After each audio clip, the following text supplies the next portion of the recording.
এত bridal demonstration দেখিয়েছি তোমাদেরকে যে তোমাদের মাথা খারাপ হয়ে গেছে। আর বারবার আমাকে কমেন্টে বলছো দিদি একটু অন্যরকম মেকআপ দেখাও, যেটা ব্রাইডাল নয়, যেটা হবে হলিউড মেকআপ। তো চলো আজকে স্টার্ট করে ফেলছি আমি হলিউড মেকআপ। দেখো স্টার্ট করেও ফেলেছি। তো প্রথমে দেখো আমি ল্যাকি বিউটির সিরাম ইউজ করছি আর ল্যাকি বিউটির প্রাইমার ইউজ করে নিয়েছি। আমি একটু কম রেঞ্জের মধ্যে মেকআপ এখানে ইউজ করছি, যাতে তোমাদের বাড়িতে থাকা কোনো প্রোডাক্টও তোমরা ইউজ করে এরকম মেকআপ লুকস আনতে পারো। তো ইনশাইনের যে ফাউন্ডেশন দুটো ইউজ করেছি ওটা 800 নাম্বার শেড আর 805 নাম্বার শেড। এই দুটো শেডের মধ্যে প্রথমে ডার্ক শেডটাকে অ্যাপ্লাই করে নেওয়ার পর তারপর ডার্ক শেড আর হাই শেডকে মিশিয়ে সেকেন্ড বেস করেছি। অ্যান্ড দেন লাস্টে যে হাই শেডটা ছিল কিন্তু এটা দিয়ে হাইলাইট করে নিয়েছি। তো দেখো প্রথমেই যেই শেডটা ইউজ করেছি ওটা 805 নাম্বার শেড। ওটা প্রথমে ফেসের ওপর আমি দিয়ে নিয়ে আমি ভালো করে ব্লেন্ড করে নিচ্ছি যাতে কোথাও না বাকি থাকে। অ্যান্ড দেন যেটা প্রথমেই বলেছিলাম দুটো শেডকে ভালোভাবে মিশিয়ে নিয়েছি। অ্যান্ড মিশিয়ে নিয়ে ওর আমি সেকেন্ড বেস করছি।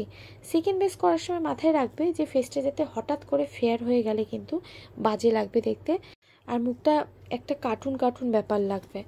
তার জন্য এটা কখনোই করবে না। প্রথমে ফেসটাকে ভালো করে বুঝবে যে কতটা কী কোয়ান্টিটিতে ফাউন্ডেশন প্রয়োজন, তারপরে অ্যাপ্লাই করবে। এটা শুধুমাত্র বুঝতে পারবে প্র্যাকটিস করার সময়, মানে যখন তুমি প্র্যাকটিস করে নেবো অনেক, তখন তুমি বুঝতে পারবে যে হ্যাঁ এটা কম দিতে হবে, এটা বেশি দিতে হবে।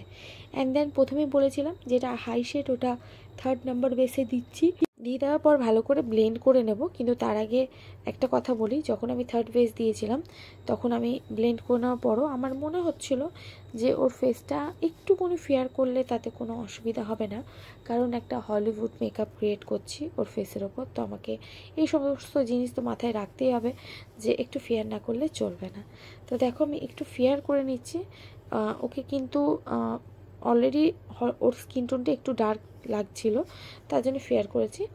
আর যখন তোমরা মেকআপ করবে যদি খুব একটু ফর্সা মানুষ দেখলে বুঝে যাবে যে একে ফেয়ার করলে পারে যদি হাইলাইট করো তাহলে কিন্তু বেশি বেশি ফেয়ার লাগবে, তাহলে এটা স্কিপ করে দিতে হবে। তো দেখো ওকে যখন আমি হাইলাইট করেছি তখন ঠিক ওর ফেসের সাথে কালারটা মিশে গেছে। তো এই মিশে যাওয়া ব্যাপারটা কিন্তু বুঝে নিতে হবে, তাহলে কিন্তু মেকআপ করতে সুবিধা হবে আর মেকআপের প্রসেসটাও ভালো করে বুঝতে পারবে। তো দেখো ওর ফেসের ওপর যখন আমি ব্লেন্ডারটা দিয়ে ব্লেন্ড করে নিচ্ছি তখন ওর স্কিনের সাথে বেশ মিশে যাচ্ছে ফাউন্ডেশনটা।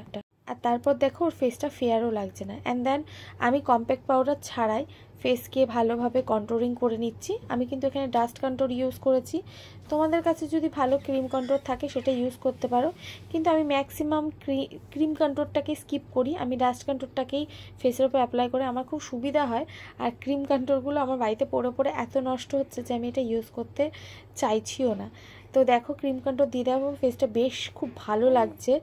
এবার দেখো আমি ব্লাশার ইউজ করে নিচ্ছি। ব্লাশারটা আমি ল্যাকি বিউটির ইউজ করছি, কেন এটা একটু কম রেঞ্জের মধ্যে রয়েছে আর খুব রিজনেবল প্রাইসের মধ্যে এটা পেয়ে যাওয়া যায়। তো আমি ওর জন্য আজকে কিন্তু স্পেশালি দেখাচ্ছি তোমাদের যে রিজনেবল প্রাইসের মধ্যে কীভাবে তোমরা মেকআপ করবে আর কি কি পেয়ে যাবে। ল্যাকি বিউটি সার্চ করলেই গুগলে পেয়ে যাবে। ল্যাকি বিউটি অনেক প্রোডাক্ট খুব ভালো। অ্যান্ড দেন আমি এখানে কিন্তু আই ম্যাজিকে ব্লাশার ইউজ করে নিচ্ছি। দেখো যখন আমরা পাউডার দেওয়ার আগে ফেসের উপর কন্ট্রোল ব্লাশার ইউজ করেছি, ফেসটা কত সুন্দর একটা ম্যাট ফিনিশিং হয়ে গেছিলো। এরপর আমি হাইলাইটার ইউজ করে নিচ্ছি। আমি এখানে রেভলিউশনের হাইলাইটার ইউজ করেছি। হাইলাইটারটা ইউজ করার আগে আমি কিন্তু পিএসসি মাইক্রোফিক্সার দিয়ে মেকআপটাকে সেট করে নিয়েছিলাম। অ্যান্ড দেন তারপর কিন্তু আমি রেভলিউশনে হাইলাইটার ইউজ করে নিচ্ছি। হাইলাইটারটা ইউজ করার পর ফেসটা যা লাগছে, just looking like a wow. এবার মাস্কারা পরিয়ে নিচ্ছি ডিপভাবে। আর এরপর আমি ল্যাশ অ্যাপ্লাই করব চোখের ওপর, তাহলে বেশ আই মেকআপটা কমপ্লিট হয়ে যাবে। তো এবার আমি গ্লু দিয়ে দিচ্ছি, যেটা আমি ডাস্ট গ্লিটার ইউজ করার আগে দিই।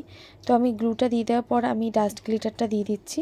খুব সুন্দর লাগছে, চোখের ওপরটা বেশ যেন ঝলমল ঝলমল করছে আর আই মেকআপটা আরও সুন্দর লাগছে দেখতে। তো দেন আই মেকআপটা কমপ্লিট হয়ে গেছে। কেমন লাগছে আই মেকআপটা অবশ্যই কিন্তু কমেন্ট করো। এবার দেখো আমি লিপস্টিক একটু ডার্ক কালার ইউজ করিনি, এখানে লিপস্টিক আমি কিন্তু লাইট কালার ইউজ করছি।